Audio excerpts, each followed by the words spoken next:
Actually, I was born partially deaf, but I didn't know that I'm partially deaf until my mom were having discussions with my sisters that, I don't know, one of my ears is not working. And then I was like, you guys here with both ears? When we talk about being observant as a parent, and we talk about seeing the things that our kids are going through and trying to help them and support them. And then there are times we have to decide between very difficult things where I'm going to take care of my family and I'm going to, yes, okay, you can use the word isolate. I'm going to make sure that my family's great. I'm not going to go out and do all the social stuff that I would normally do because of the situation. Is that her fault? Is that her responsibility? No. No, I don't think so either. Mm-hmm. You took responsibility for something that wasn't your fault. Not trying to be a therapist here, but honestly, I mean, you're taking responsibility for things that aren't your responsibility. And maybe that made you more resilient, made you tougher, and made you a warrior, but you also don't have to do that. I'm quite curious in what is one thing or maybe a couple of things that your mom did different that you're really grateful for as someone who is, you've gone through so much in life. What is something that as a parent she did and you're just so grateful for because it's shaped who you are right now and what you've achieved so far? Cleaning me up when I can't do it.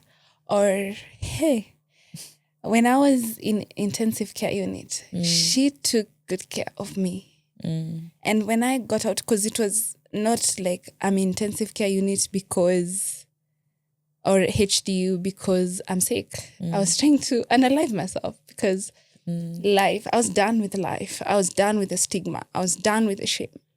But she brought me back. Hello, everyone. My name is Lorraine Mzugula, Head of People and Culture at Akili Network, Akili TV. And my name is Jesse Soleil. I am the president and co-founder of Akili Network and Akili TV. If it's your first time here, welcome to our Akili Pod. We hope you become a subscriber and a listener to very interesting conversations we're having with very interesting human beings. Yeah. And today we're going to talk with a couple of wonderful people that I'll have them introduce themselves. But I think what's most important for what we want to get out of this conversation, we want you to get out of the conversation, is not just talking about kids who have special needs or have different abilities, but it's also about being observant as a parent. Yeah. And observing, what your child needs. Yeah. So I think that's a theme that hopefully will show up today. Hopefully. All right. Over to you, Rachel. Okay. My name is Rachel Kanyina Juguna. I was born at Kiabu County. A mom of 4 daughters. Very beautiful ones, and I'm proud for that. Happy to meet you people. Karibu. Asante. Hello, everyone. My name is Esther Wangari Mudhoga. I'm known as Wangari Nata. I'm the person who lives with the condition being differently abled, and I'm a mental health advocate as well. And I'm happy to be here to have these conversations because it's very, very, very important. We're happy to have you. Yes. We are really excited and we are glad to be able to have such conversations because I think in such a time as this, it's important to have conversations that are not being had and to hear different voices and different points of views. Yeah. So I have a couple of things that I want to start with. One is, not to embarrass you, but the first time I met you 6 months ago, you were probably one of the most eloquent speakers I've heard in a very long time, especially for your age. So I had no idea that you were differently abled. In fact, you more than made up for that because it was a strength. Yeah. And so, awesome. Great to have you here. Great to talk about this. And I think you've done a wonderful job raising this young lady. So can I start with actually let's start with a question for you, which is what happened? I think that shifted your ability to hear, and I won't even tell the story that I know. So you know the story better than anyone. What's the story? Yeah, what's the story? Actually, I was born partially deaf, but I didn't know that I'm partially deaf until my mom were having discussions with my sisters that, I don't know, one of my ear is not working. And then I was like, you guys hear with both ears? And then I used to lip read a lot. It took me a very long time to speak. And that affected my academic life and everything else. But to be honest, the journey was really difficult because my mom trying to parent me and trying to wonder what's really wrong with this child. Why is she not communicating like other people? Why is she this way? Why is she too loud when she speaks? But then the journey went to reaching class 4, which is the Kenyan system. And I still couldn't write my name. I still couldn't read nor write. And it was a very difficult journey. It wasn't easy. And that is when my mom decided to take me for a hearing test. And they discovered I have sensorial to profound hearing loss, which means I was totally deaf on the left side and hard of hearing on the right side. So I needed devices to help me hear. Wow. And so when did you first notice Wangari's exhibiting conditions? She was born normally, but for me, I got to wonder, why should you have to shout to her so that she can hear? And everyone was shouting, and it felt bad and sulky, being a mom, and your kid here everybody's violent and harsh about her. Why you pretend not to hear? Being harsh and violent towards her. Now, that got me an alert, and I realized that something must be wrong somewhere. Maybe her ears, because now unless you tap her, and I realized now something was wrong. Now I decided to take her for an hearing test. Right. So you can know what's going on an ENT. How did that, when you heard the news, how did that feel? After? When you heard the news that Wangari needed devices, that she was hard of hearing, how did you feel? It was promising because I knew now things will change. Okay. Because now being in a world whereby there's a solution, that's promising. So you were being aware I of it. embraced that. Made you enthusiastic that you at least knew what was happening. At least I knew. I took that action to know. Right. Yeah. I'm so curious. You've talked about something as people are violent and you only have to tap her to hear. And so when did it get to a point where this is in school as well, and it was happening that people, like for example teachers, had to yell so that she could hear, and then they didn't pick up on maybe there's something wrong with the child? It was up to you to figure it out and then say, okay, now I have to go for the checkup. That's where I was to come. No, I remember a day when I was so hurted.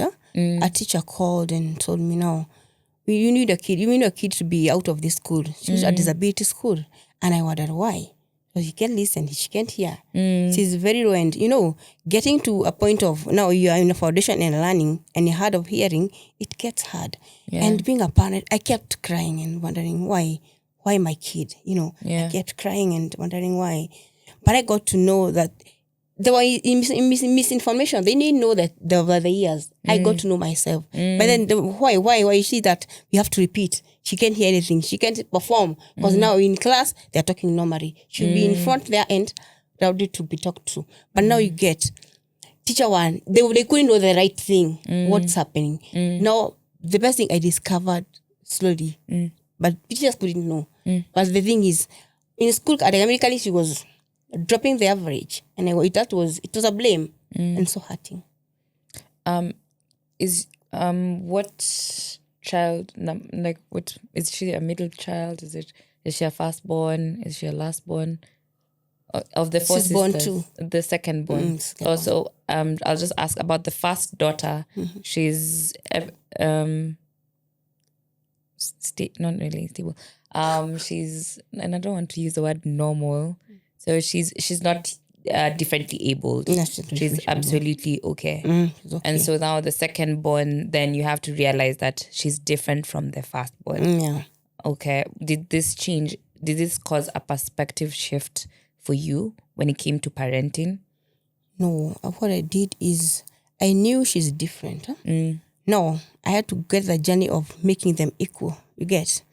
I had to know and make them realize. Also, we took a cooperation of how whereby I called them and tried to make them understand that there's something wrong with Esther. And for them, they took it positively. That's the best thing of them. And they got to understand her. And they got along and got a journey of helping her get along. And I was happy for that. They're girls and they understand her. They love her so much. And in fact, they used to tell me, Mom, you know what? I think this is your favorite. Not being my favorite, but I knew there's something. I have to be somehow a bit supportive. You know, I have to be, most of the time with her to know what's wrong. And I was, Mom, I think this is a favorite. No, not my favorite, but she needs something extra. You get? Something special for that You're matter. not the favorite. Just to remind you. You're an Esther all the time. Why, Mom? You're not first, but I told her, there must be something you have to correct here. Yeah. You get to work and walk with journey with her. To know what's wrong with her, what's disturbing, when she's on and off. You know, when you have a disability or something or whatever, different abled, you're angry. You get anger. You feel you're lonely. Why me? Such question. No, I try to avoid that to her. I try to be her mom. Being her mom means start with her no matter what. I try to get that. Yeah. Did you feel that? Was there a point you got to anger and feeling like you're different? Yes. When I was young, because, wow, that's a powerful question. When I was young, I used to feel isolated because my sisters would watch TV, they would listen to radios, so I would put myself somewhere in a cage and write things, and I don't know how to write, I don't know how to read, I don't know how. At the same time, teachers are frustrated because this is a girl, when you tell her to write her composition, my school is called, she'll just copy the same thing all over and all over again. The only teacher who changed my mindset was the teacher who gave me a 0-1. I used to feel so much isolated and frustrated with life, not by my family members or my mom and my sisters, but mostly by people outside that circle. And to be honest, a lot of people at that time were not aware of people you can talk, but you can definitely be having a disorder. So I struggled a lot. I used to talk to myself because there's no one else to talk to. And when I'm having conversations, I'm very good with lip reading. That's the art I learned since I was a baby. Yeah. So people tell me, please don't stare at me like that. So I started experiencing and showing signs of depression as a very young kid. But my mom was very supportive. I was a child who had a lot of anger issues as well. And that is one of the things that is portrayed by children who struggle with this kind of issues. It's tough. I can hear the emotion in your voice when you talk about it. And the good thing out of all of this, it seems, I mean, from my perspective, knowing you now, some of the things that people may have gotten frustrated with you about, like the fact that you can be loud, you can speak out, that's actually a good thing. When so many people are very quiet and they really don't talk very loud and they don't sound confident. You ooze confidence. Yeah. So I think on the flip side of it, it's not just compensation. These are strengths that you already had. Yeah. That you're exercising. Yeah. Now, it doesn't take a person to be differently abled to recognize and take advantage of those strengths. And there may have been other reasons to do it. You've clearly got a hold of some of the things that were your frustrations and turned them into things that are positive. Thank you. Yeah. So, Mom, you talked about Wangari's relationship with her sister and everybody loved her and all of that. How did it feel, though, when the outside forces, because that's what I'm hearing, how did it feel? Because I'm already frustrated hearing it. How did it feel to you when people in school or people in the community were getting frustrated with Wangari because they didn't understand or they refused to? You know, what I did is I coped that mechanism of being alone. Can you get that? Yeah. And decided not to listen to anyone and not even to have a friend. Because maybe this friend will come and say something negative towards Wangari or something. So I decided to be me. You get? Yeah. No, community, I just kept it aside. Because I knew there's nobody will wake up for me. Nobody will just come and have my solutions. So I knew maybe if I have these interactions, maybe they'll break down, they'll break me, they break my heart or something of the sort. So I decided to be me and cope with the mechanism of going to the doctor, having all these to have the solution. I decided to be me. Yeah. You get? Even at school, I just went there and told them the problem. And maybe they didn't do anything, but for me, I know that in that whatever that decision in that journey all went well. Yeah.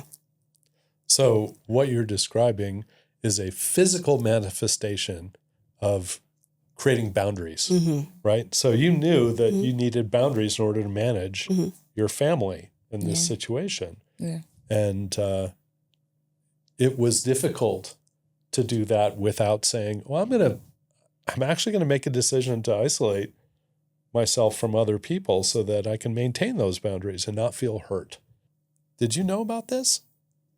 I realized the more I grew, the more my mom became more silent, the more she changed.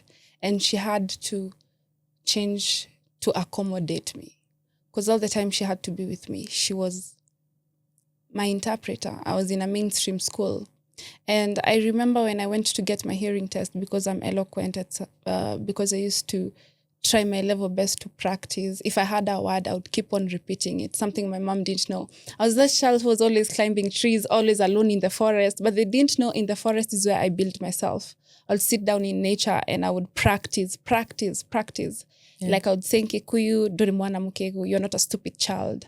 And that way, I learned that my mom would really, really isolate herself because we grew up at a village. And she did that for my sake. And I felt at some point like I'm a burden. I have to change. I'm a big, big, big burden. Yeah. And that is when I decided, you know what, Esther? Yes, you have dyslexia. Yes, you don't know how to read and write, but you have to go back to nursery school. So I was the biggest child with these little kids.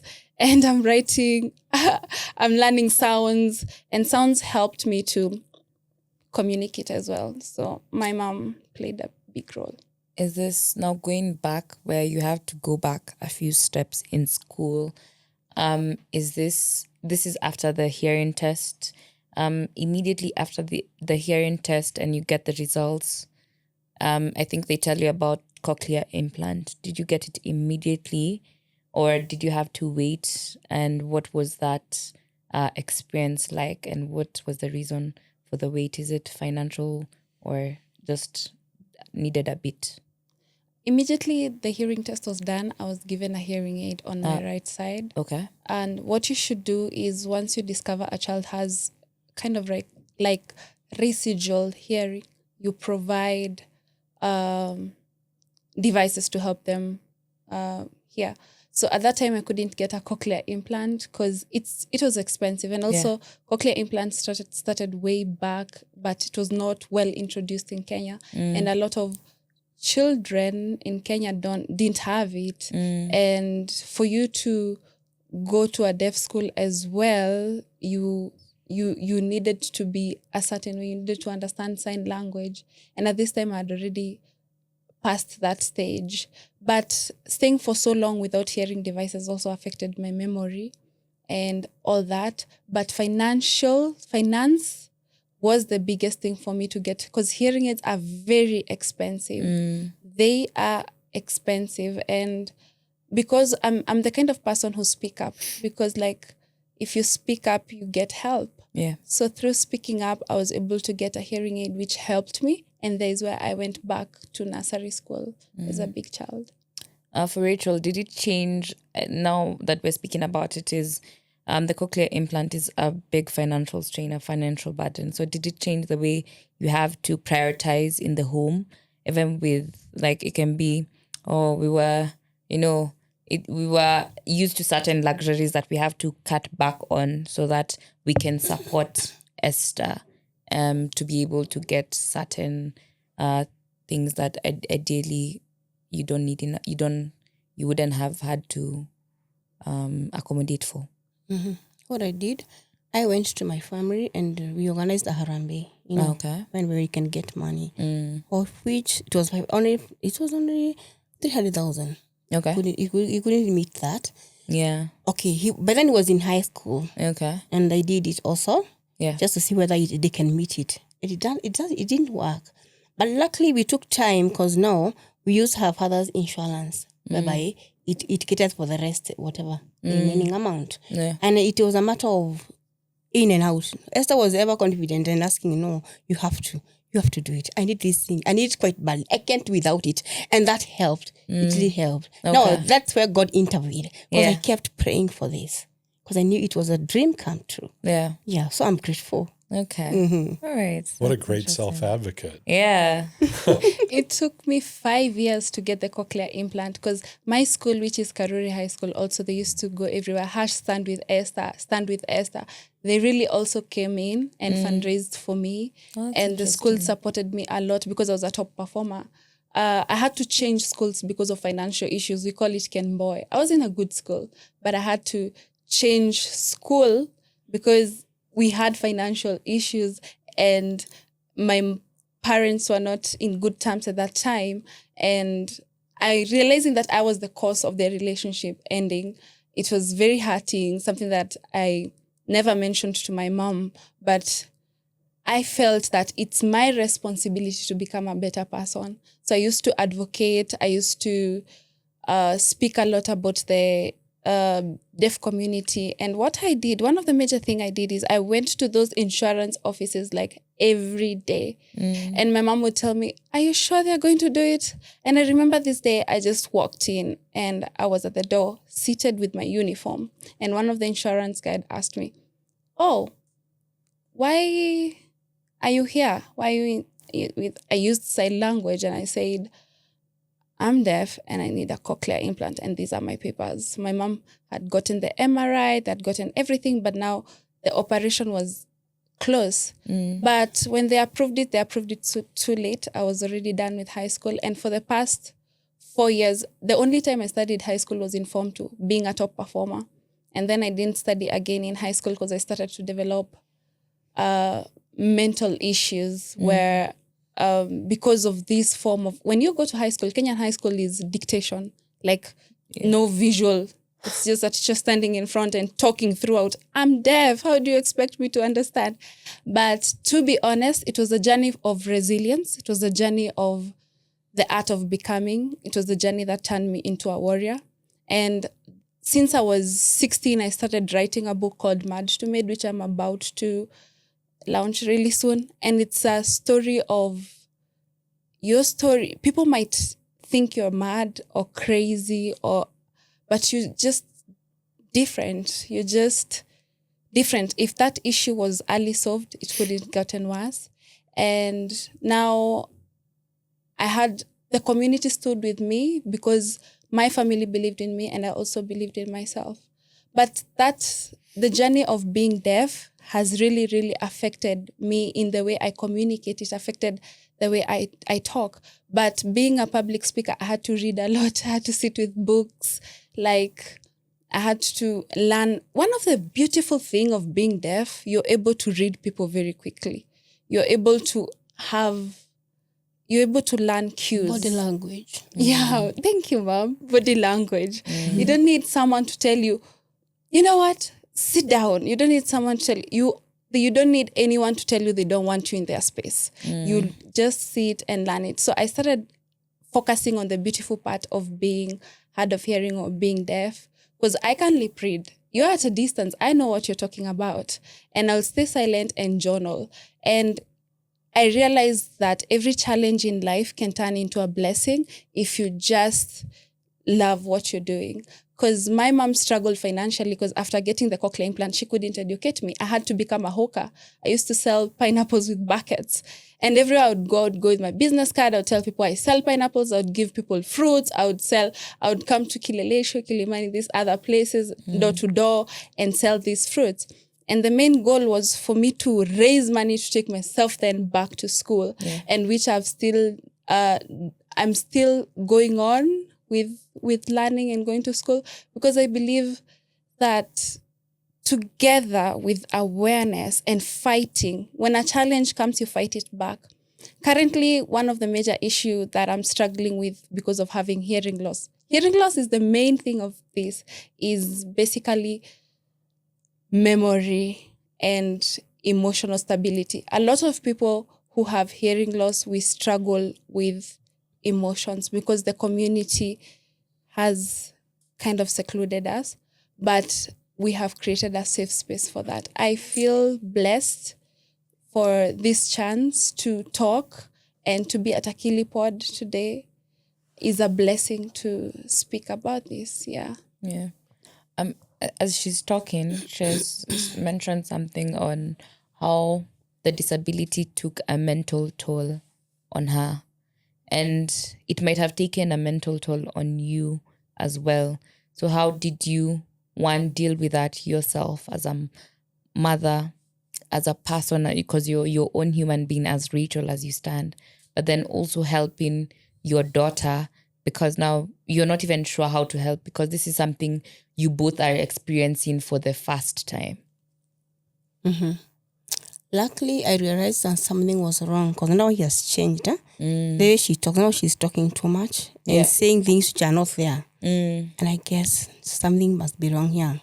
And when you could alert her that she's sick. No, she was very well, and I'm not sick.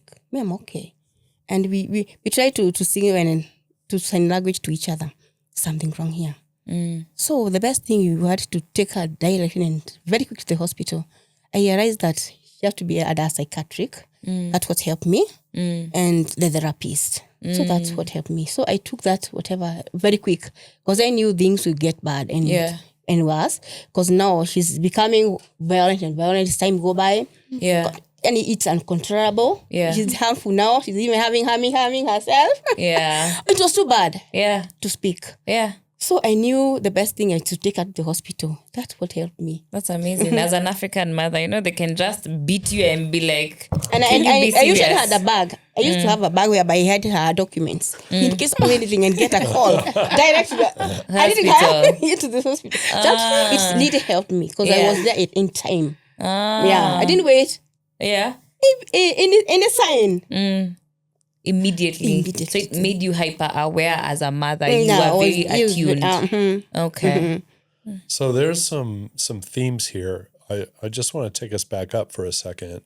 One of the things that you talked about was how, well, you talked about a lot of stuff, but I think sitting at the front of a classroom, in a classroom where you're being dictated to, you're expected to listen, and maybe that's not the best way for you to learn. And I think one of the things that we forget as humans is that we're all different. Whether you're differently abled, or you have different personality, or you have things that, we all learn in different ways. So when I worked at Scholastic, I worked with a group called the Center for Assisted Special Technologies, CAST. And we would develop educational technology that focused on being able to teach all kinds of ways. So a concept that came through, maybe you are the best at visual learning, so there were visual cues. Maybe you like to read, so there were lots of text. Maybe you had audio because that was the way you learned. But people definitely take learning in different ways, whether you're differently abled or not. So when we aren't accommodating kids of all abilities, we're missing an opportunity for them to learn. And our expectation as parents, and from what I understand as African parents, we can be very harsh with our kids when they don't perform the way they're supposed to. That's it. And that's going to be the topic of a future episode. But but I think in this case, the fact that not only are you aware that that wasn't the way you learned, but that did you ever kind of go, well, I would love to be taught this way, or if this was the way school was, I would do really well. Yeah. Because that's how education evolves. When people like you, advocates, whether it's because you have a different ability or whether you're just, opinionated. Yeah. How would you change the system so that you could have learned better? Well, how I would change that is the system would be that, first of all, trying to understand the type of child we have and the kind of either personality or kids who have different abilities. If they're very creative, nurturing it first so that you're able to dive into learning in a better way. For me, I had to learn a different way of learning. So I would use highlighters and all that. But technology is also a good thing that should be introduced. Like we have AI coming in. I think having protective information for kids as well, using AI and also having websites that kids can learn visually. And one of the good thing is what I see Akili TV do. Like they have stories that have sign language. Oh yeah, the KSL stuff. And that's learning. That's visual learning. We're learning something new. And they're some of our best programs, actually. I mean, It most is. viewed.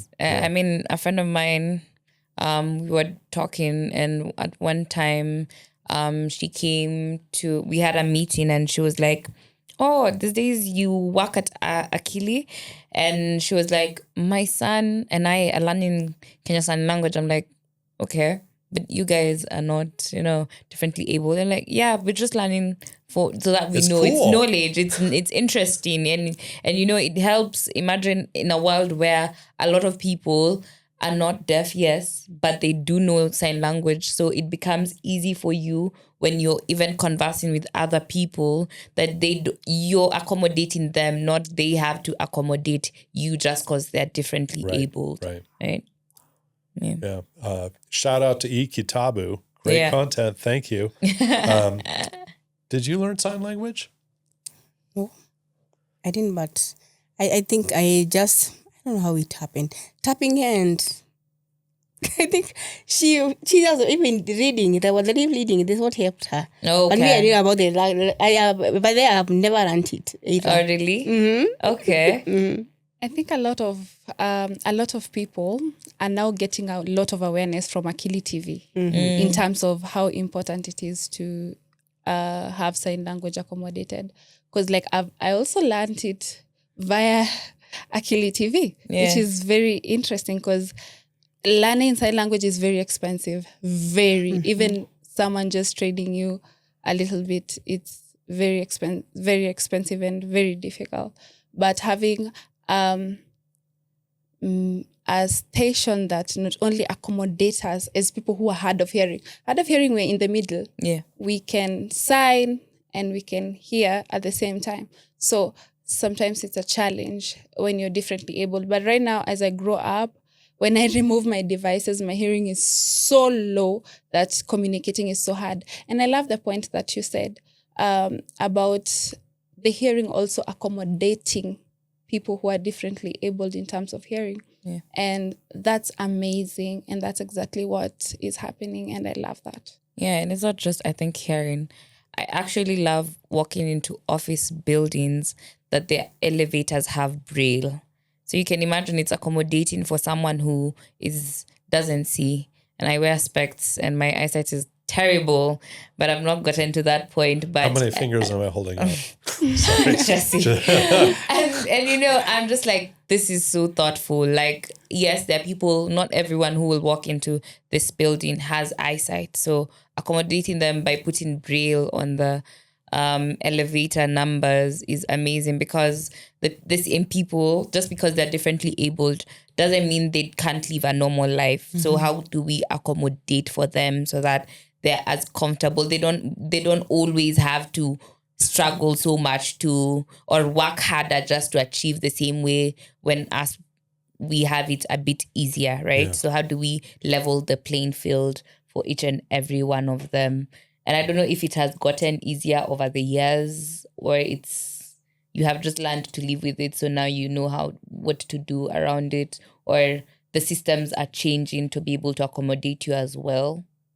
There's more and more awareness. Okay. Therefore, that making it better. Okay. Having platform like this on Akili Pod, where people speak about their challenges and how they have overcome them. Yeah. A lot of people are trying, oh, sure, I should learn that. So Yeah. it's getting better. It's not like when I grew up, you go in the internet and you're trying to learn. They don't even have captions, you know? Yeah. And right now, a lot of people are becoming more and more and more accommodative with time. And it's because of introducing learning, introducing also having doctors who are quite supportive. And now the reason why it's way better is because I got my cochlea. To be honest, it's changed my life and my hearing aid. Because like when you can't hear well, you can't communicate well as well. Yeah. People think you're ignorant or arrogant or you don't want to listen. Yeah. But to be honest, I didn't hear you when you called me. Yeah. I didn't understand what you said. So you have to repeat a bit more. Yeah, and when you tell someone repeat, they get angry. But as time goes by, most of the time I used to stay with my hair up. But now, as I growing older, I'm covering my cochlear implant and my hearing aid. Okay. Because someone will come, they'll say mean words to you. And before, they never used to get into me. But I realized I should step back, cover them up a little bit. And then, but when I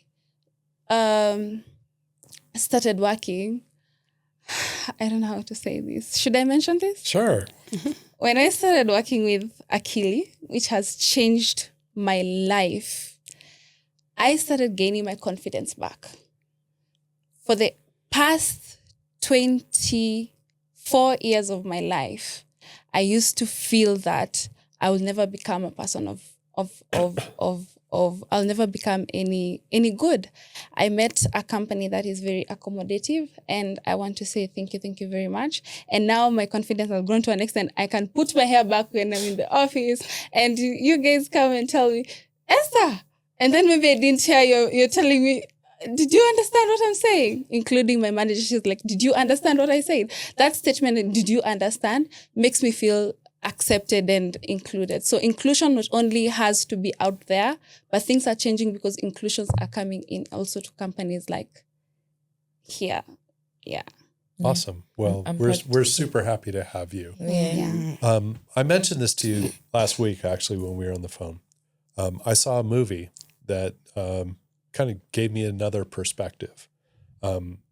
It's called The Sound of Metal, and it's about a metal band player, drummer, who loses his hearing and gets cochlear implants. And it goes through his journey of going through this. And then at the very end, you get to hear him. He finally gets his cochlear implants, and it doesn't sound like what he imagined it was going to sound like. So, for me, when you are in the office, I never realized that the way you hear may be different than the way we hear. Yeah.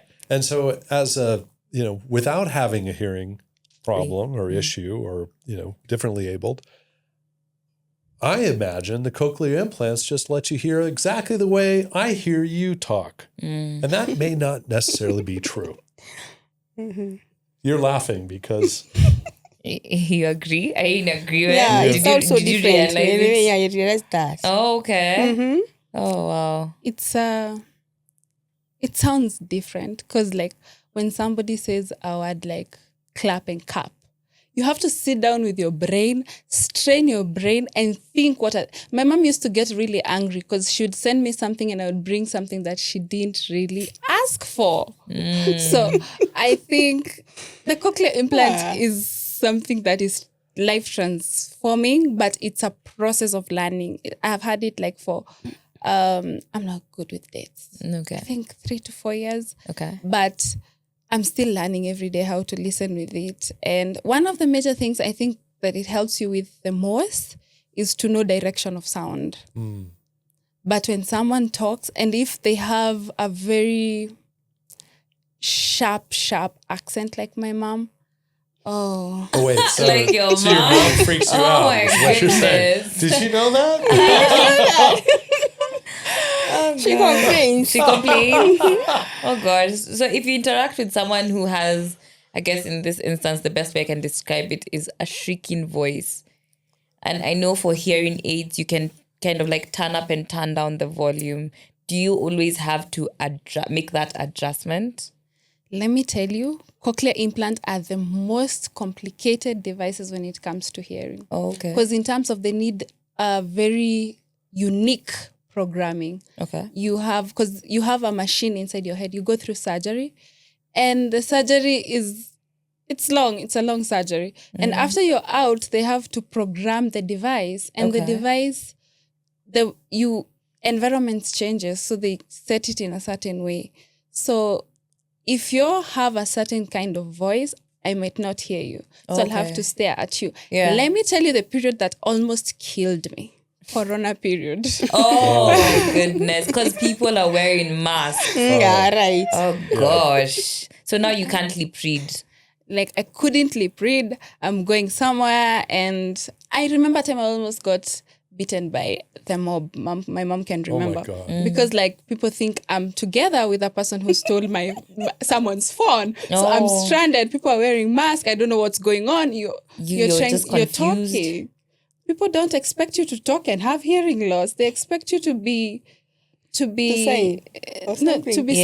Yeah. Silent or signing. Either or, signing, like I'm you not know. understanding what you're saying. Yeah, cannot understand. Not understand. And also KSL is very different. It's high time we have KSL to be also Universal. Yeah, Because KSL is Kenya Sign Oh yeah, Language. Kenya no, one. it's Yeah. ASL back in the US. American Sign Sign Language. So it means it varies. Yeah, there are different alphabets. My goodness, let me tell you, I learned this alphabet when I was young in primary, and I thought it just applies to everyone in the world. Yeah. Yeah. There are a couple signs that apply to everybody in the world, but we won't show them on this podcast.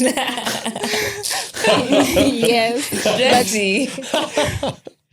But to be honest, having to communicate with your hands is beautiful. Because if you cannot understand what I'm saying, then we can have a private conversation. But also, I love the fact that now communities are becoming more aware. Okay. And I feel more confident to learn KSL as well. Yeah. And the thing with KSL, if you don't practice, you'll forget. Oh, okay. If you don't practice it, you'll forget. Hey, like any language. Yeah, like any language for sure. So I want to shift the conversation a little towards the other thing that you're an advocate for, which is mental health. And you talked about how you saw her going through some issues, or at least you perceived that there was something else that wasn't right. Mm-hmm. So what were you seeing that were the cues that helped you see that Wangari was not in the best place? Her behavior changed, and that's not the way I know her. So how did that, like, what changed? Hallucinating and saying things, and saying things and all this, talking too much, taking these while you can't see them, but she's talking about them, and I knew something was wrong here. Mm-hmm. And being violent. Right. She's so cool, and now she's violent and angry and anger. I knew something must be wrong here. Mm-hmm. Interesting. Yeah. So when you hear that, what do you think? I think mental health is something that should be talked about, because this is what happened. I was 16 when I started Young Voice of Kenya. I was running a group called Young Voice of Kenya, and I strongly believed in integrity and leadership. So that sounded very crazy. A 16-year-old who thinks about leadership. Oh, you're crazy. You're out of your mind.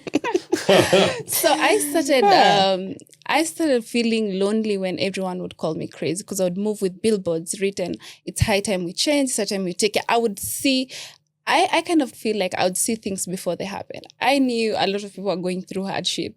All of a sudden, a friend has done something which is not society-based standard. But when it comes to violence, it's mostly based on how I was treated. Yeah. Because I'm trying to tell you, as my family, I'm seeing something and this is real. And then this is what happened for me to get induced psychosis. I didn't start with hallucinations.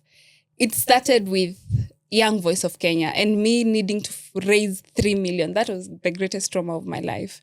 And I have to move with letters everywhere telling people, please fundraise here, fundraise here. I'm not going to school because now the school is wondering, why is this girl all over the place? But also because I have ADHD, you don't expect me to just be reserved. And at this time, like when I first met my first psychiatric, but it's not on any blame, he misdiagnosed me with schizoaffective disorder, which right now I have dyslexia, ADHD, and bipolar psychosis. I never had psychosis. But when I first got admitted, the injections were too much.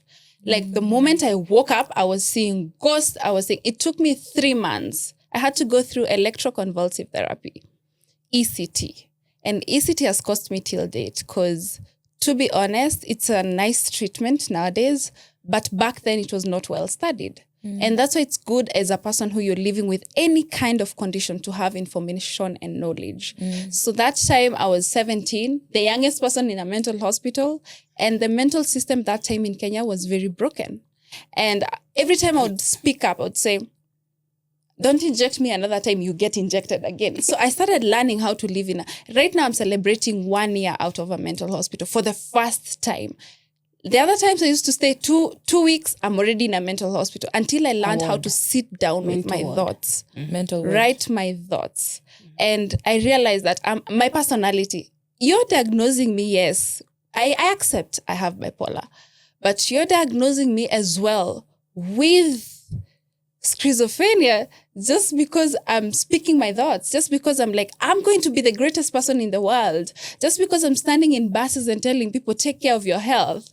You're like, a 17-year-old doing this? No, this is not right. There's something wrong with her. And I believe psychosis is real. Hallucinations are real. But when you take your medication, go for therapy, because I go for therapy, which is quite expensive. Yeah. Because when you go for therapy, they train you. Cognitive therapy, they train you.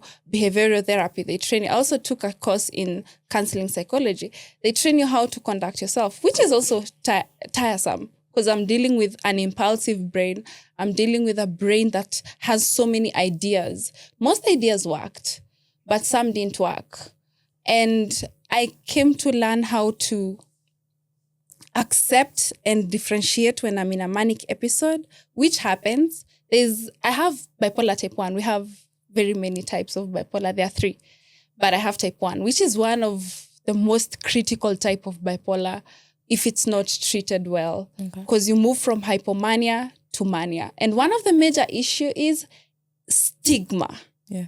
Oh no, the stigma was so real.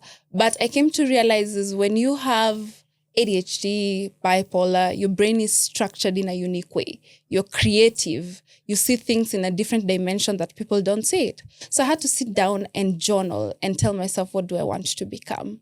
What do I want to be? But at some point, because of stigma, I feel like it has affected me that my self-esteem, as I would public speak in school, I've reached somewhere I stopped. I would speak in buses, speak in schools, speak in churches, every community-based. These are 18-year-old, 17-year-old doing this in the community. I would find a person who is going through a psychosis or a mental breakdown and take them to a mental hospital. I lost my Achilles tendon in a mental hospital because of reckless handling. I'd brought someone who was going through an episode, and I was like, I need to rescue her because she was just the way God created her. And I was like, she's a lady. She can't be exposed like this. So I took her to safety. And when I arrived there, they're like, oh, it's that girl. So you're being judged by your past, and your past is not your story. So as the child of someone who has probably as many, if not more, disaffective mental illnesses and disorders than you described, I got to see it from the other side, which is I had to parent my parent who was going through these things. And oftentimes, I'll just go back to the beginning of your story when you were talking about feeling isolated, not being able to hear. What we don't understand oftentimes as humans is you put someone in a box when they're a baby and they're isolated. Yeah. And then as they grow, they're still in that box and they don't understand. And you don't understand. There's frustration, which already exists because you're a baby. You're trying to figure out how to communicate. And then you add all these other pressures, societal, academic, and even relationships. And then you throw on top of it, now this sounds like a horrible recipe, throw on top of it responsibility, shame, guilt. This is my fault. I need to fix this. Yeah. What do you think will come out of that box 16 years later? It may have some issues. Yeah. It may not be able to follow the same process that everyone else follows. So when I hear your story about trying to reach your health and trying to survive these situations, on top of your condition, also everything else in society has been working against you, and you called yourself a warrior. I don't disagree with you. With that kind of belief, suddenly you're going to be crazy. Suddenly someone's going to look at you and go, "There's something wrong with her." Yeah. And I mean, where did that start, Rachel? Where did that start at home? I mean, her coming out of this shell and then suddenly being an advocate, like, did that freak you out? Nope. What we did, we supported her and knew no matter what, this is a beast that we have to face. Yeah. No matter what, this is where we are. You have to accept this. Yeah. And we took it positive with the other kids in the family, and we knew that we are the only one who can help her. Right. She's out of her mind. She knows what's happening, what's around her. Right. Now we had to stand up for her and show up the positivity. And that's how we supported her to be herself today. Because even today, I don't agree that she's mad or something. May I just expect any miracle from anywhere that a doctor will just come out and with a medication and she'll be okay. Or maybe a miracle from heaven. Who knows? Were you scared that the medications they were giving her were making her worse at any one point? Even today, the side effects are so high. Yeah. Those psychotic drugs they're not something to joke with. Yeah. Anything can happen. Yeah. Yeah. So I just pray to God that maybe, luckily now, how are your doses? They're a bit lower. My dose right now, I have a supportive doctor. Okay.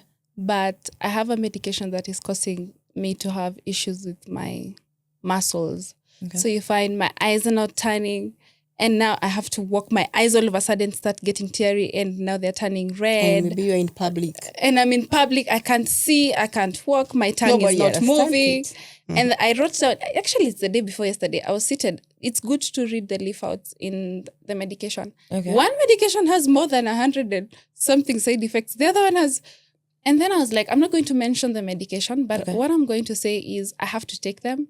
But at the same time, I have to know what can I do. So I try to take a lot of water, go to the gym, because also it's my responsibility as a person living with this condition to take care of myself. Yeah. Because if I lose my sanity, then my mom is not okay. Yeah. My workplace is not okay. Yeah. The medication turned me into a zombie at some point. I lost my memory. I couldn't remember my mom, couldn't remember my sister. I remember, people think that we don't remember, but we do remember situations that happened. And we are like, oh, that happened, but you remember afterwards. So, yeah. Wow. I know. Well, you think, okay, so I'm just going to put it in perspective. We walked in the office, see Wangari sitting down at her desk at any given time. Eyes roll back. Maybe you have a side effect that you're dealing with, or maybe the room full of people talking plays havoc with your ability to hear, or, any number of things can contribute to your not being able to stay on point. But you still show up. Yeah. You're still there. You still do great work. Thank you. And you still raised a great kid.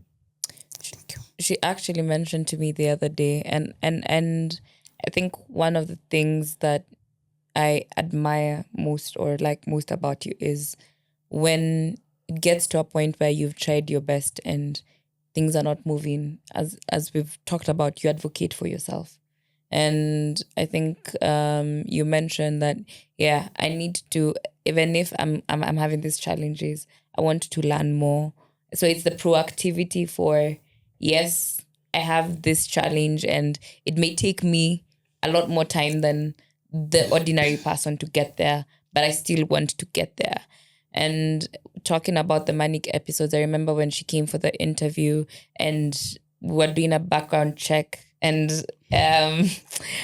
it was one of the most interesting interviews I've had to do. And I think that's why I like my role, is you get to meet so many different people, right? And so I did have to have an honest conversation of how's your mental health? Are you stable? And how long have you been stable enough? Are you on medication? Do you go for therapy? So that you also want to avoid a situation where that episode can come when we're in the office and it's a danger to other people, right? And she was so honest about her journey and being in therapy and being on medication, that if she's out of medication, that's when it might constitute of an issue. But she's very intentional and very aware that I have to take my medication. I have to check on my mental health for myself. And at her age, I'm just like, wow, this young person who actually has this concoction of things, and has to view and live and move around the world different, but still is able to show up and speak and advocate for herself and get an opportunity even, and just continue being proactive and intentional about that opportunity and getting better for herself. She's not waiting for someone to save her. It's, I will do this on my own. And I think that's such an admirable quality. Yeah. And clearly it came from mom, who has given her these, taught her this, allowed her to be who she is. Yeah. Without a stigma attached to that also. And that's something we as parents oftentimes stigmatize our kids because they're not doing things that they should be doing. Like, oh, my child's not reading fast enough. Mm-hmm. Yeah. He's 7 and he can't read. It's Yeah. like, you know what? People learn at different paces, whether they have a difficulty hearing or something else. When we talk about being observant as a parent, and we talk about seeing the things that our kids are going through and trying to help them and support them. And then there are times we have to decide between very difficult things where I'm going to take care of my family and I'm going to, okay, you can use the word isolate. I'm going to make sure that my family's great. I'm not going to go out and do all the social stuff that I would normally do because of the situation. Is that her fault? Is that her responsibility? No. No, I don't think so either. Mm-hmm. You took responsibility for something that wasn't your fault. Not trying to be a therapist here, but honestly, I mean, you're taking responsibility for things that aren't your responsibility. And maybe that made you more resilient, made you tougher, and made you a warrior, but you also don't have to do that. Yeah. Right? True. Yeah. So as we wrap up the conversation, I think I'm quite curious in what is one thing or maybe a couple of things that your mom did different that you're really grateful for, as someone who is, you've gone through so much in life. What is something that as a parent she did and you're just so grateful for because it's shaped who you are right now and what you've achieved so far? Cleaning me up when I can't do it. Or, hey, when I was in intensive care unit, she took good care of me. And when I got out, because it was not like I'm in intensive care unit because, or HDU because I'm sick. I was trying to unalive myself because life, I was done with life. I was done with the stigma. I was done with the shame. But she brought me back. Actually, the day before yesterday, she came to my place and she was like, you know what? We need to help you fold these clothes. Because I was doing laundry. All my laundry are there. So her being there for me, not only helping me with things like chores, but also being there for me emotionally. Yeah. I can't say one thing, but I can say that my whole life has been surrounds her. Yeah. When I feel low, and also like she trained me that you have power over your brain. If you train your brain will respond. And she trained me that your bipolar has no power over you. That's amazing. This is the second episode a young person is talking about shame. Yeah. That's crazy. And And Mom, when you hear that, how do you feel? I feel great. It was worth it? It's worth it. It's worth gratitude. And we've come from far anyway. Yeah. It took a lot to get there because I decided to be single. Because now her health was more important. Yeah. A matter of living in a toxic life, toxic environment, and I know her conditions need peace. And it's a matter of correcting all these pieces to a wholeness. But now she's different. Yeah. Now I had to decide on what to do. I have to wake up and decide on one thing. I have to start with her no matter what. I have to be her mom. I have to be available. Yeah. No matter what. Kudos. Good job. And any advice you would give Other parents. to other parents raising differently able children? I know it's hard. It takes a big heart to work with a different abled kid. And one thing I'd say is they should be prayerful. That is one thing. They should start everything with God for directions. They should start firm because nobody will come for their rescue. Yeah. It's them and their kid. Yeah. They should wear a deaf ear, that people will come and talk negative towards that kid. Yeah. So now your caregiving you can be absent. Yeah. No, you have to wake up and be yourself. Face that.